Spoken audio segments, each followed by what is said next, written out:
75 साल की उम्र हो गई है, रिटायरमेंट हो जाना चाहिए, किसी और को मौका मिलना चाहिए। इशारा किसकी ओर है? मोदी जी की तरफ है, सीधा सीधा इशारा मोदी जी की तरफ है। कैसे? मोदी जी आज देश के सर्वे सर्वा हैं। आगामी 17 सितंबर को बेरोजगार दिवस पर वो 75 साल के हो जाएंगे और उन्हीं की पार्टी में ये नियम बनाया गया था कि जो 75 साल की आयु पूरी कर चुका होगा नेता, उन्हें मार्गदर्शक मंडल में रखेंगे, उन्हें कोई सक्रिय जिम्मेदारी नहीं दी जाएगी। तो जाहिर सी बात है, सीधा सीधा इशारा उनकी तरफ है। मोहन भागवत को क्या जरूरत पड़ गई ऐसा बयान देने की? कुछ देखिए, अंदर खाने में बीजेपी और आरएसएस में आपस में कुछ सही नहीं चल रहा है। ये बात अलग है कि मीडिया में सामने आने नहीं दी जाती ये चीज़ें, लेकिन अंदर खाने से सारा का सारा जो है आरएसएस वो त्रस्त है, बीजेपी है वो त्रस्त है मोदी जी के अहंकारी रवैये से, और वो चाहते हैं कि मोदी जी अब साइडलाइन हो जाएं। लेकिन अब धीरे धीरे जो है उनका देखा जा रहा है कि मोदी जी का जादू फीका पड़ता जा रहा है। मोदी जी जो हुआ करता था, क्योंकि मोदी जी का अहंकार इतना सिर चढ़ चुका है कि वो अपने आगे किसी और को समझते ही नहीं है। वो अपने आगे किसी और को आगे आने ही नहीं देते, चाहे वो फोटोग्राफी का मामला हो या किसी चीज़ का क्रेडिट लेना हो। ऑपरेशन सिंदूर हमारी सेनाओं ने अंजाम दिया, हर जगह मोदी जी ने अपनी तस्वीरें चस्पा कर दी, हर जगह मोदी जी ने अपनी तस्वीरें चस्पा कर दी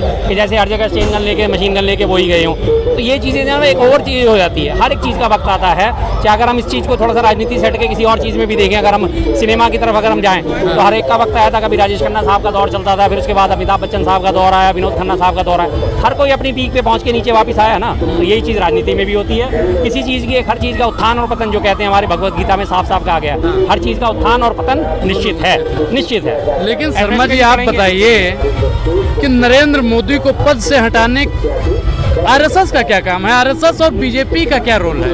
सर, आरएसएस ही तो इनके पीछे बैकडोर है। सब कुछ जो है इनको बैकेंड देने वाले, जो इनको वो खड़े करने वाले आरएसएस ही तो है बीजेपी को खड़े करने के लिए। और कौन है? आरएसएस का संगठन ही इनके लिए काम करता है, वरना बीजेपी क्या है? कुछ भी नहीं है। अभी पिछले 2024 के चुनावों में आरएसएस का जो आंतरिक सर्वे जो था उसमें आ रहा था कि 160 से 180 सीट मिलेंगी बीजेपी को, और उन्होंने देख लिया कि हम जाने वाले तो मेहनत करने का कोई फायदा नहीं है। फिर लास्ट एंड फाइनल इन दोनों में पैचअप हुआ, आरएसएस और बीजेपी में।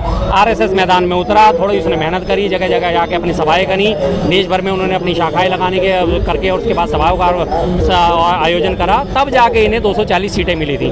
उसके बाद हरियाणा चुनाव में भी यही हाल था। हरियाणा चुनाव में भी आरएसएस ने इनकी कम कर दी थी, इनको सहायता देनी बंद कर दी थी, तो हरियाणा में चुनाव में इनकी हालत पतली थी। फिर ये लोग आरएसएस के दरवाजे गए, आरएसएस ने जाके फिर सभाएं करी, हरियाणा में ही अकेले 16,000 सभाएं करी थी उन्होंने, तब जाके हरियाणा में बहुमत का आंकड़ा इनको मिल पाया। तो आरएसएस अगर आज अपने आप को अलग कर ले तो बीजेपी कुछ नहीं है, ये बात माननी पड़ेगी, और ये बात सब जानते हैं। ऊपर से अगर आप घोषित करेंगे नहीं जी मोदी जी का जादू है, मोदी जी का जादू है, लेकिन अगर आरएसएस बिल्कुल अपने हाथ झाड़ के साइड में खड़े हो जाए तो मोदी जी कुछ नहीं है बिल्कुल भी। आरएसएस में जो चीज़ ऊपर से चलती है वो चीज़ नीचे तक फॉलो होती है, लेकिन बीजेपी में ऐसा नहीं है। बीजेपी के नेता ही एक दूसरे की टांग खींचने में लगे रहते हैं। वो एक संगठन है, वो एक राजनीतिक दल है, दोनों का समावेश कैसे हो सकता है? राजनीतिक दल है और वो संगठन है, तो उस संगठन के थ्रू ही तो राजनीतिक दल अस्तित्व में आया है सर। उस संगठन के थ्रू ही राजनीतिक दल अस्तित्व में आया है। अगर ये राजनीतिक दल अगर आरएसएस की बैकेंड नहीं मिलती इसको, तो ये कभी अस्तित्व में नहीं आने वाला था। अगर इन्होंने अपने अस्तित्व की राह देखे, 1980 में बीजेपी की स्थापना हुई थी, 1990 तक ये 10 साल तक लगे रहे, इनको कहीं कोई अचीवमेंट नहीं मिली, कहीं कोई इनको सीट नहीं मिली, कहीं कोई इन्हें कोई पूछ के राजी नहीं होता। लास्ट एंड फाइनल फिर ये आरएसएस के फार्मूले पे चले, इन्होंने हिंदू मुस्लिम की राजनीति शुरू करी, जिसकी शुरुआत सबसे पहले कहाँ से हुई? अयोध्या से, सोमनाथ से अयोध्या की रथ यात्रा के तौर पे। तब इन्होंने हिंदुत्व का जो चोला ओढ़ा, जिसके लिए आरएसएस जानी जाती है, कि आरएसएस सबसे पहले ये कहती है नमस्ते सदा वत्सले मातृभूमि तो है हिंदू हिंदू हिंदू। उसके बाद उन्हीं का ये होता है ना हिंदू राष्ट्र का सपना देखने का। तब इन्होंने 90 से जो है धीरे धीरे इन्होंने अपने आप को ढालना शुरू करा, बीजेपी ने हिंदुत्व की राजनीति में डालना शुरू करा, उसके बाद जाके इनको वोट हासिल होने शुरू हुए। तो अगर आज वो अगर अपना हाथ पीछे खींच ले, आरएसएस इनके पीछे से हट जाएगी, तो ये कुछ नहीं बचते। आपने शर्मा जी चोले की बात की, मोहन भागवत ने भी किसी चादर की बात की है कि चादर ओढ़ने की। हाँ, किस चादर ओढ़ने की? जो रिटायरमेंट में जो चादर उड़ाई जाती है उस चादर की बात करी है उन्होंने कि 75 साल हो गए हैं, अब उन्हें चादर ओढ़ के साइड हो जाना चाहिए। दरअसल रिटायरमेंट पार्टी में अक्सर ऐसा होता है कि शॉल उड़ाया जाता है, अंग वस्त्र पहनाया जाता है और रिटायरमेंट पार्टी जीत जाती है, तो उस वक्त उन्हें माना जाता है कि ये व्यक्ति रिटायर हो गया। तो शाल उड़ाने की जो बात उन्होंने करी, और 75 साल के इस वक्त कौन हो रहे? हमारे मोदी जी। आने वाले 17 सितंबर को बेरोजगार दिवस में देखिए, मोहन भागवत जी ने नाम किसी का नहीं लिया है, बिल्कुल नहीं, आप हर बात में मोदी जी मोदी जी मोदी जी। समझदार को इशारा काफी होता है, और ये नियम मोदी जी के रहते ही बना था कि 75 साल से ऊपर का जो भी व्यक्ति होगा वो मार्गदर्शक मंडल में शामिल होगा। आपको याद होगा आडवाणी जी को इसी नियम के तहत किनारे करा गया था, मुरली मनोहर जोशी जी को इसी तहत किनारे करा गया था, और उसके अलावा एक और थे इनके तीसरे नेता, मुरली मनोहर जोशी और आडवाणी जी, और एक और थे इनके, मुझे कटियार साहब नहीं थे, वो तो उनकी एज कम थी। 3 नेताओं को मार्गदर्शक मंडल में जोशी जी मुरली मनोहर जोशी और आडवाणी जी और एक और थे, मुझे फिलहाल ध्यान से उतर रहा है। 3 लोगों को इमीडिएट इन्होंने मार्गदर्शन मंडल में डाल दिया था।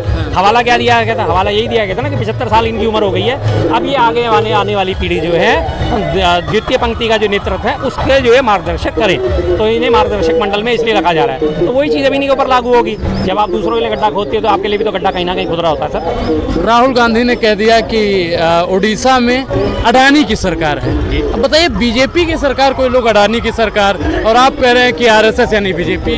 बिल्कुल सच्ची बात है, अडानी की सरकार है, अडानी ही पूरे देश को चला रहा है इस वक्त। अडानी का आप ये बता दिए कौन सा मनमर्जी का काम नहीं है। अडानी कौन से पद पे है? अडानी कौन से पद पे है? अडानी तो आज उस सर्वोच्च पद पे है कि जिसके आगे सारे के सारे नतमस्तक हैं ये। अडानी को कोई से ठेका चाहिए होता है, हमारे मोदी जी सीधे लॉबिंग करने पहुंच जाते हैं। अभी नामीबिया गए, घाना गए, वहाँ क्या था? व्यापारिक हित के लिए गए थे, और व्यापारिक हित किसके वहाँ पे सद रहे थे? अडानी के, सिर्फ अडानी के। वहाँ पे जो खनिज के लिए जो वहाँ पे उद्योग लगाने का प्रसंस्करण, खनिज प्रसंस्करण का उद्योग लगाने की कोशिशें करेंगे, उसके लिए कौन है आगे? अडानी।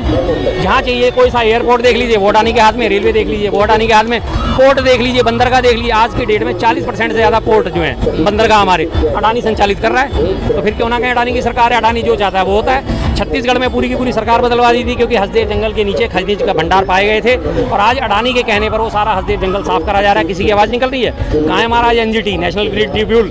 अगर आपने एक पॉल्यूशन करती गाड़ी ले ली तो आपके ऊपर चालान कट जाएगा, आपने अगर पेड़ काट दिया आपके ऊपर चालान कट जाएगा, लेकिन वहाँ हजारों लाखों एकड़ का जंगल नष्ट हो रहा है। आज वो एनजीटी भी चुपचाप बैठा हुआ है, आज हमारा पर्यावरण मंत्रालय भी चुप बैठा हुआ है। क्यों? क्योंकि वहाँ पे अडानी का मामला है, सबने देख लिया। शर्मा जी देखिए, आप लोग सिर्फ दोष देते हैं जी। आरएसएस कुछ कहे तो बीजेपी है, अडानी जी कुछ कर लें तो उसमें भी मोदी को आप लपेट लेंगे। राहुल गांधी सिर्फ और सिर्फ अडानी के अलावा भी कुछ करेंगे या सिर्फ अडानी को ही गिरते रहेंगे? देखिए, जो गलत है उसके लिए तो इंगित कराया जाएगा। कांग्रेस उद्योगपतियों के खिलाफ है? बिल्कुल नहीं है, लेकिन कांग्रेस कभी नहीं। कांग्रेस में तो सबसे पहले महात्मा गांधी जी ने और जवाहरलाल नेहरू जी का विजन ही यही था कि देश में उद्योग धंधे स्थापित होने चाहिए। तभी नेहरू जी ने बेल की स्थापना करी, घेल की स्थापना करी, सेल की स्थापना करी, तमाम बड़े बड़े उद्योग लगाए, भाखड़ा नांगल डैम बनाया, एनटीपीसी की स्थापना करी। अपने 14 साल के कार्यकाल में IIT IIM की स्थापना करी। वो इसलिए क्योंकि उन्हें पता था कि वास्तविक मंदिर मस्जिद यही है, इन्हीं से लोगों को रोटी मिलेगी, इन्हीं से लोगों को रोजगार मिलेगा। उद्योगपतियों के समर्थन में ऐसा नहीं है कि मतलब कि कांग्रेस ने उनका विरोध करा, उनको समर्थन करा, सबको समर्थन करा। कर रहे हैं ना अडानी। लेकिन वो क्यों? सिर्फ एक ही उद्योगपति के पास सारी की सारी जो संपत्ति जा रही है, विरोध उस चीज का है, और नियमों को ताक पे रख के दी जा रही है। उस वक्त सबके लिए बाजार खुला होता था, टाटा भी फला फूला, बिरला भी फला फूला, तो डालमिया भी फले फूले, उसके बाद अपना जो अपने जिंदल इंडस्ट्रीज है वो भी फली फूली, और उसके बाद अपना कितने सारे का जो थी TCS वगैरह, ये तो सब खैर टाटा की हैं। कितने सारे रिलायंस उद्योग को भी उन्होंने प्रेशर दिया था। ऐसा नहीं था कि धीरू भाई अंबानी जी को उन्होंने आगे उद्योग लगाने के लिए प्रेरित ना करा हो, लेकिन वो चीज़ थी कि एक ही के हाथ में सब कुछ देना, वो मोनोपोली जो है वो हमेशा खतरनाक होती है। इस पूरे बाजार का सारा अगर आपको माल बेचने का अधिकार सिर्फ आप ही के हाथ में आ जाए तो आप तो मनमाने रेट वसूल करोगे ना सर। उद्योगपतियों के पक्ष में कांग्रेस थी, तभी उद्योगपतियों के पक्ष में कांग्रेस ने रहते रहते 2003 और 4 में, जो 2004 में जब सरकार आई थी कांग्रेस की, तमाम जो है मोबाइल ऑपरेटर्स के लिए अपने दरवाजे खोल दिए थे। उस वक्त हमारे यहाँ कितने ऑपरेटर काम करते थे मोबाइल के? 1 दर्जन से ज़्यादा ऑपरेटर काम करते थे, और इतनी ज़्यादा कंपटीशन हमारे यहाँ हो गया था मोबाइल पे कि इनकमिंग कॉल सुनने पर आपको पैसे मिलते थे। मैं आपको बताता हूँ, वर्जिन इसका उदाहरण था। टाटा को दिया गया था लाइसेंस, टाटा ने आगे वर्जिन को दिया, और वर्जिन ने स्कीम लॉन्च करी थी, अगर आप 1 मिनट तक अपनी सिर्फ कॉल सुनोगे तो आपके अकाउंट में 10 पैसे क्रेडिट कर दिए जाएंगे। आपको 10 पैसे सुनने के भी मिलते थे। आज कहाँ है सर? आज हमारे गिनती के एक एयरटेल बचा है, एक वोडा बचा है, BI जिसे कहते हैं, तीसरा हमारा BSNL बचा है बस, और चौथा है अपना जियो। आज जियो देख लीजिए, हर जगह उसकी मोनोपोली चलती है जियो की। जियो है तो जियो है, वरना आपके पास कुछ नहीं है। सर मुझे लास्ट में आप बता दीजिए, क्या प्रधानमंत्री नरेंद्र मोदी अब चादर ओढ़ेंगे? ओढ़नी या चाहिए, सिर्फ हवा में? ओढ़नी चाहिए, लेकिन मैं आपको साफ साफ बताता हूँ, ये इनके ऊपर फार्मूला लागू नहीं होगा। ओढ़नी चाहिए, लेकिन अभी मोदी जी और उनके समर्थकों द्वारा घोषित कर दिया जाएगा, अरे नहीं, अभी तो देश को मोदी जी की बहुत ज़रूरत है, अभी तो राष्ट्र को मोदी जी की बहुत ज़रूरत है, अभी तो मोदी जी ने बहुत काम करने हैं, अभी तो उनके सपने अधूरे रह गए हैं, अभी देश को विकसित बनाना है, और सब चाहते हवाला देते देते इस नियमों में ढील दे दी जाएगी, और मोदी जी अपने आप नियमों में ढील दे के अपने लिए ही अपनी ढील करके और वो किनारे हो लेंगे।